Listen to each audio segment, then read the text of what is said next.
Hello everyone. Lachha পরোটায় কিভাবে অনেকগুলো layer আনা যায় তারই একটা সহজ টেকনিক আজকে আমি আপনাদের সাথে শেয়ার করছি।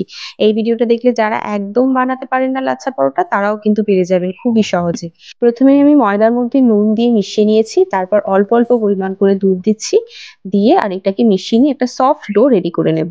নেওয়ার পর ওপর থেকে একটু সাদা তেল দিয়ে এটাকে 1 ঘন্টার জন্য রেস্টে রেখে দিয়েছিলাম। রেস্টের পর দেখতেই পাচ্ছেন ময়দাটা একদম আমাদের রেডি হয়ে গেছে।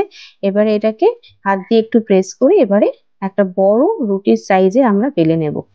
রুটির সাইজে বেলা হয়ে গিয়েছে, যতটা বড় পারবেন ততটাই এটাকে বেলে নেবেন। নেওয়ার পর এখানে একটা পিজা কাটার নিয়েছি, নিয়ে এটাকে একদম সরু সরু স্ট্রাইপে কেটে নিচ্ছি। আর ওপর থেকে একটু সাদা তেল পুরো রুটিটার উপরে হাত দিয়ে সব দিকে দিয়ে দিলাম। আর সমস্ত স্ট্রাইপ গুলোকে এবার যেভাবে আমি দেখাচ্ছি এইভাবে এক জায়গায় করে নিচ্ছি। নেওয়ার পর এটাকে জাস্ট ধরে, বেশি টানবেন না তাহলে ছিঁড়ে যেতে পারে, হালকা করে একটু টেনে নেবেন। নিয়ে এক সাইড থেকে এরকম রোল রোল করব, আবার অপোজিট সাইড থেকে এইভাবে রোল রোল করে নেব। নিয়ে দুটোকে একসাথে মিডিলে এনে এটাকে জাস্ট এইভাবে প্রেস করে দেবো। দিলেই দেখতে পাচ্ছেন অনেকগুলো কিন্তু লেয়ার আমাদের এখানে অলরেডি দেখাই যাচ্ছে, বোঝাই যাচ্ছে যে অনেক লেয়ার তৈরি হয়ে গেছে।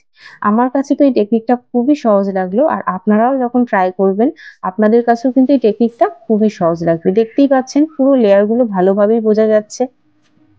আর এবারে প্যান গরম হলে তার মধ্যে রুটিটা আমরা সেঁকে নিচ্ছি। প্রথমে শুকনো সেঁকে এবারে ওপর থেকে একটু সাদা তেল দিয়ে দিচ্ছি। দিয়ে এটাকে ভালো করে একটু ক্রিস্পি করে আমরা ভেজে নেব। দুধ দিয়ে মাখার কারণে ময়দার রংটা কিন্তু খুবই সাদা হয়, আর তাতে এই যে লালচে ভাবগুলো আসে ভাজার পর দেখতে খুবই সুন্দর লাগে। আর খেতেও খুব টেস্টটা খুব ভালো হয়। আপনারা চাইলে জল দিয়েও এটাকে মাখতে পারেন, কিন্তু আমি একটু উষ্ণ গরম দুধ ব্যবহার করেছি। আর আপনারা যদি জল দেন একটু উষ্ণ জল ব্যবহার করবেন। আর এখানে দেখতেই পাচ্ছেন পরোটাটা আমাদের খুবই সুন্দর কালার এসেছে। এই পরোটাগুলো কিন্তু খেতেও খুবই অসাধারণ হয়। দেখতেই পাচ্ছেন পরোটা রেডি হয়ে যাওয়ার পর আমি জাস্ট হাত দিয়ে পরোটাগুলোকে একটু ভাঁজ করে নিচ্ছি, তাহলে কি হয় প্রত্যেকটা লেয়ার জাস্ট একটু আলগা হয়ে যায়, ভালোও লাগে দেখতে। দেখতেই পাচ্ছেন লেয়ার গুলো কত সুন্দরভাবে দেখা যাচ্ছে, বোঝা যাচ্ছে। এখন যেহেতু গরম আছে আমি একটা খুব ভালোভাবে হাতও দিতে পারছি না, তবে একটু ঠান্ডা হলে আপনাদেরকে দেখাচ্ছি লেয়ার গুলো আরো কত সুন্দরভাবে বোঝা যাচ্ছে।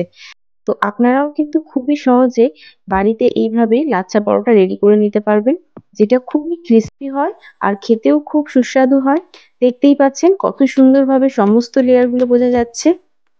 আপনাদের যদি ভিডিওটা ভালো লেগে থাকে অবশ্যই কিন্তু আমাকে কমেন্টে জানাবেন। আর আমার ভিডিওটা লাইক করে আমার চ্যানেলটিকে সাবস্ক্রাইব করে পাশে থাকবেন। আর অবশ্যই কিন্তু আপনাদের সাথে আবার আমার দেখা হবে অন্য নতুন কোনো এক ভালো ভিডিওর সাথে। ততক্ষণ সবাই খুব ভালো থাকবেন, সুস্থ থাকবেন, সাবধানে থাকবেন। টাটা।